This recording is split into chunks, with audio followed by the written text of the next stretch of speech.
Albion Media. My name's Alan Taylor and I'm here with Count William Mackie, or Sir William Mackie, or, well, we call him a lot of things, but to us he's Bill, because we like him. Bill, you're also to do with the Remnant Church Bible School, which has partnered with Albion. That's correct. To deliver, not so much, I don't like the word religious education, spiritual education. At the moment, you've asked me into partnership so that I can, as a clergyman and as the Vice-Chancellor of the Remnant Church Bible Institute, I'm working on a programme that is aimed at 14 to 18-year-old family members of Templars, so that they can get a better understanding of their own faith, or they can develop a faith because of what they're learning. Do you think in today's culture, because we've seen a massive change in society in general, over a period of quite a few years, it's not something new, it's like a 30 to 40 year change, cultural change.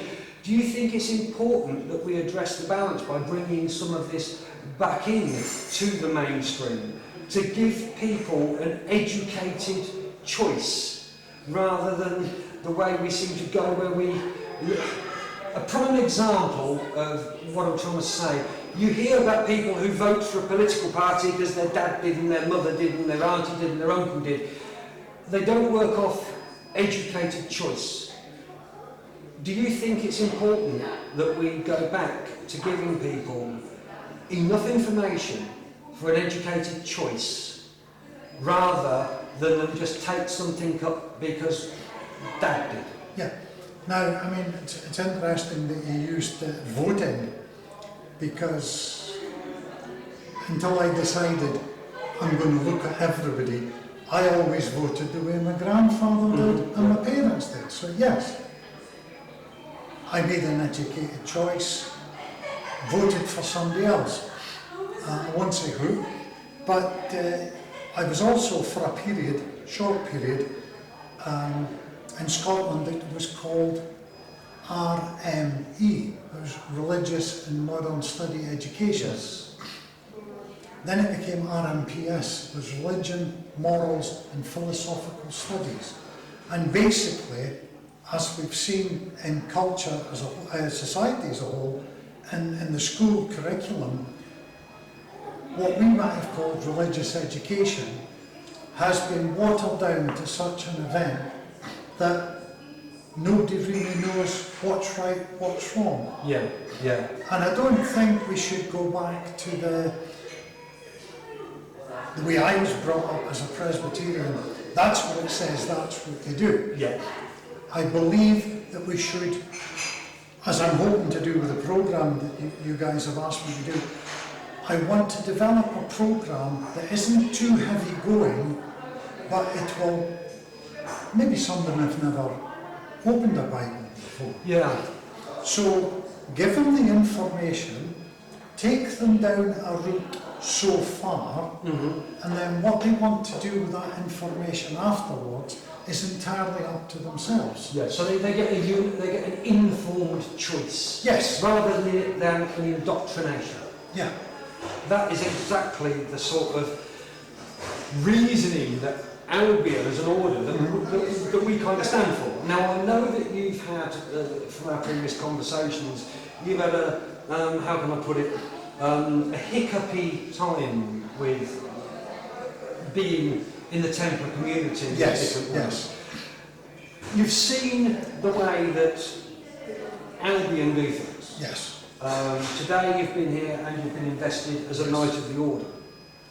So, if you were having a bad run through to different things and it wasn't going right, why did you join another order? Why did I come to Albion? Yes. Well, the first time I went through an investiture, it was in someone's sitting room. But that's not how it should have happened. Yes. The second one, it was in a Church of Scotland building in Hamilton, but it was a Masonic investiture, not a Templar one. And then the third investiture, I didn't have to go through the investiture because of Hamilton. They said you're already a knight. But my son came along because he was interested. But then he was given a laminated sheet, told you've got to do this chant. And then he got slapped in the face. Now I know the young lady who was invested by Massimo, she got a tap in the face. In my son's case, he got a slap in the face. And it was to remind him never to forget his oath, but that put him off. Yeah, it's that thing about delivery, isn't it? Yeah. You know, it's not about what you're doing, it's how you deliver it. Yes. And I found, because I've got a history the same as yourself, I found that I've been in orders before, and I've just found that I don't fit. Yes. Because a lot of them, they've got writing on the tin, but the contents are often quite different. Yeah. I had a think. I see where you're going with that, because if something doesn't look right, I used to have a saying, I still do, I just haven't used it for a while. If I see a fire bucket, I expect water or sand in the bucket. Yeah. And not something totally different. Yeah.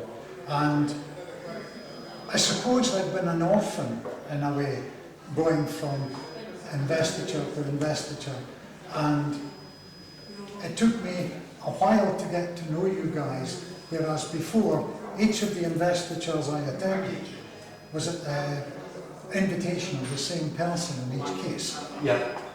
And I'm not really sure why, because he knew what I was looking for. He couldn't provide it. The supposed Templar order we were going through couldn't provide it. And then I come across you guys through LinkedIn, and I thought, okay. And I started reading up, and I started asking questions. And then you guys said, well, look, if you want a safe haven, you want a safe home, come and join us. Brother Bill, you're a prime example of what Albion gets right. Yeah. Thank you for your time. Thank you for talking to us. Not a problem. It's a pleasure. Thank you, Bill. Okay. Thanks, Alan.